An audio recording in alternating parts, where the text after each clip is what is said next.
சங்கீதம் 38. கர்த்தாவே, உம்முடைய கோபத்தில் என்னை கடிந்து கொள்ளாதேயும், உம்முடைய உக்கிரத்தில் என்னை தண்டியாதேயும்.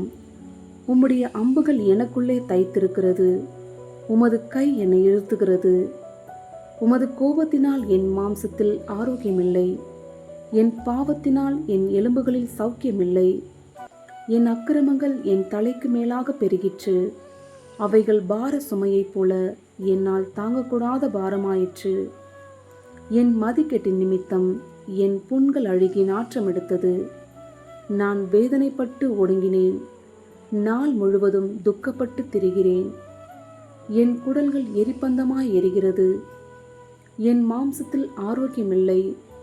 நான் பலனற்று போய் மிகவும் நொறுக்கப்பட்டேன். என் இருதயத்தின் கொந்தளிப்பினால் கதறுகிறேன். ஆண்டவரே, என் ஏக்கங்கள் எல்லாம் உமக்கு முன்பாக இருக்கிறது. என் தவிப்பு உமக்கு மறைவாய் இருக்கவில்லை. என் உள்ளம் குழம்பி அலைகிறது. என் பலன் என்னை விட்டு விலகி என் கண்களின் ஒளி முதலாய் இல்லாமற் போயிற்று. என் சிநேகிதரும் என் தோழரும் என் வாதையைக் கண்டு விலகுகிறார்கள். என் இனத்தாரும் தூரத்திலே நிற்கிறார்கள். என் பிராணனை வாங்க தேடுகிறவர்கள் எனக்கு கண்ணிகளை வைக்கிறார்கள். எனக்கு பொல்லாங்க தேடுகிறவர்கள் கீழானவைகளை பேசி நாள் முழுவதும் வஞ்சனைகளை யோசிக்கிறார்கள்.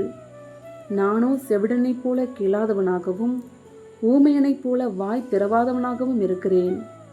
காது கேளாதவனும் தன் வாயில் மறு உத்தரவுகள் இல்லாதவனுமாய் இருக்கிற மனுஷனைப் போலானேன். கர்த்தாவே, உமக்கு காத்திருக்கிறேன்.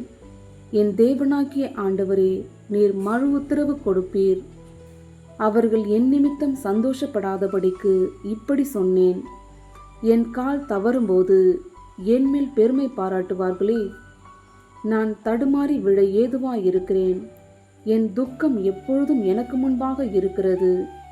என் அக்கிரமத்தை நான் அறிக்கையிட்டு என் பாவத்து நிமித்தம் விசாரப்படுகிறேன். என் சத்துருக்கள் வாழ்ந்து பலத்திருக்கிறார்கள். முகாந்தரம் இல்லாமல் என்னை பகைக்கிறவர்கள் பெருகி இருக்கிறார்கள். நான் நன்மையை பின்பற்றுகிறபடியால் நன்மைக்கு தீமை செய்கிறவர்கள் என்னை விரோதிக்கிறார்கள். கர்த்தாவே, என்னை கைவிடாதேயும். என் தேவனே, எனக்கு தூரமாயிராதேயும். என் இரட்சிப்பாகிய ஆண்டவரே, எனக்கு சகாயம் செய்ய தீவிரியும்.